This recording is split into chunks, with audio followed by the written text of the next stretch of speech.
and Nader in San Rafael, California. You are on the air with Congressman Pocan. Good morning, Tom. Thank you for taking my call. I had a question for the Congressman. As a result of Trump being in the White House and out here in California, the frustration, the environment, your privacy, healthcare, all the stuff that's going on, there is a movement in California called so-called Calexit, and they're actually gathering signatures to get on the ballot and ask the voters if they want to exit from the union. I just want to know if there's a legal avenue here, and what would that look like? And because, this could end up, we don't want to have a civil war, but what is a constitutional avenue, a legal avenue to get as far away from Washington as possible? Because in California, really, most people are on the opposite end of the political spectrum compared to where Trump has taken us. So just your thoughts on that. Sure. Well, Nader, thanks for your call. I come from the school of thought that you don't wave the white flag, which is what I think you'd be doing if you said California wanted to leave the country. I'd rather California fight hard. We know that your state can do a lot of good in helping to put legal challenges forward if the Trump administration and the Republicans pass bad provisions. My former colleague, Javier Becerra, now being the Attorney General in California, was a member of the Progressive Caucus, a strong progressive.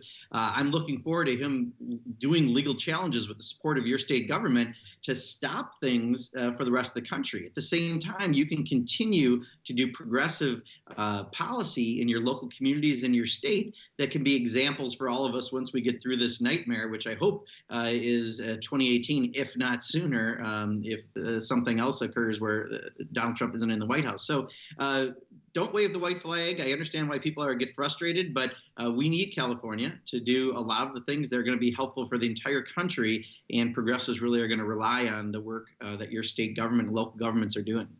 Larry in Union Grove, Wisconsin. You're on the air with Congressman Pocan.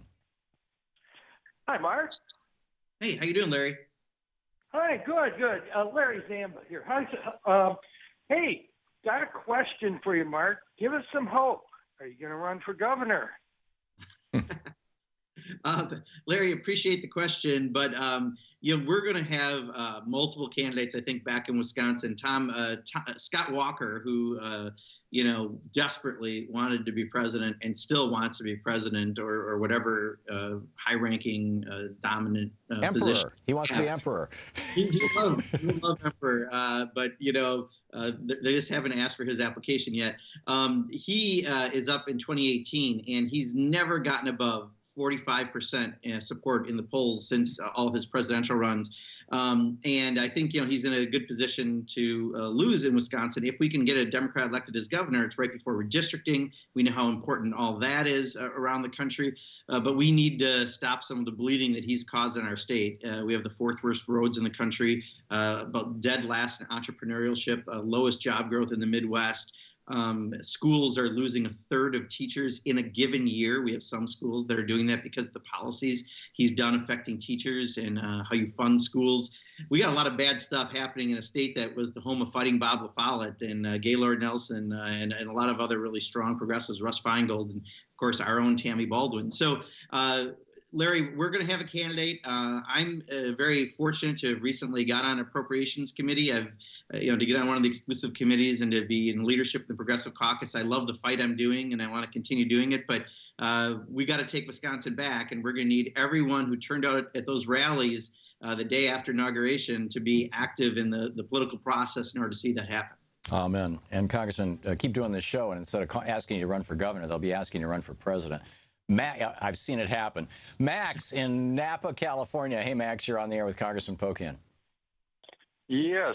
I was wondering, do you think that the reason that the Republicans still want to try to pass some sort of health care plan is because Bernie Sanders is going to introduce a single-payer plan soon? And I just want to say... Whoa! I'm sorry. I just dropped Max. Max, my apologies. Congressman, your thoughts on Bernie's single-payer? Sure. It's a plan that obviously I'm supportive of. A lot of us are supportive of. We think that this debate has opened up that debate again.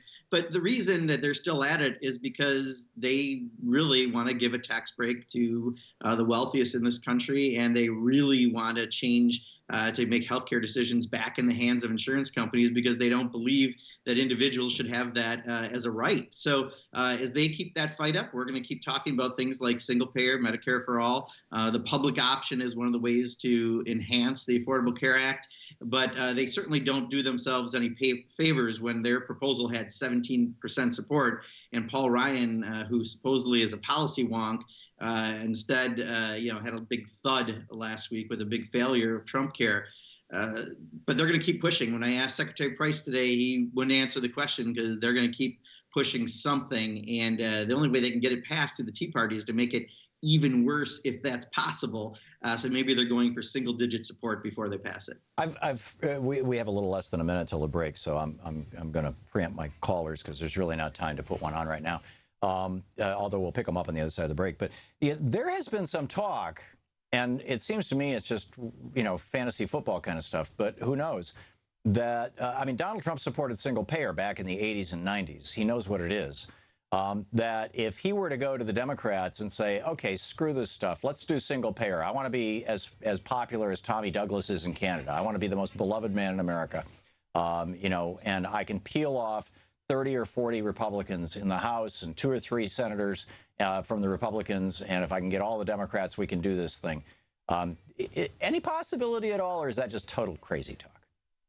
I think that's a great wishful thinking, but I think he cares these days more about the members of Mar-a-Lago loving him than he does about the American people, because clearly with all his appointments and the things he's been pushing have been not showing any indication that he really had a populist streak. What we're finding is he's really been a far-right nationalist populist in that sense, and that's what we...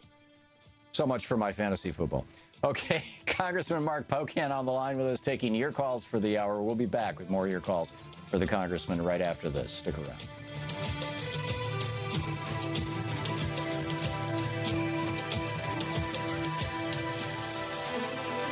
Oh, by the way, you can reach Congressman Pocan's website at pocan.house.gov. You can tweet him at Rep. Mark Pocan. You're listening to the Thom Hartmann Program. Call 202-808-9925. More of your calls for Congressman Mark Pocan right after this.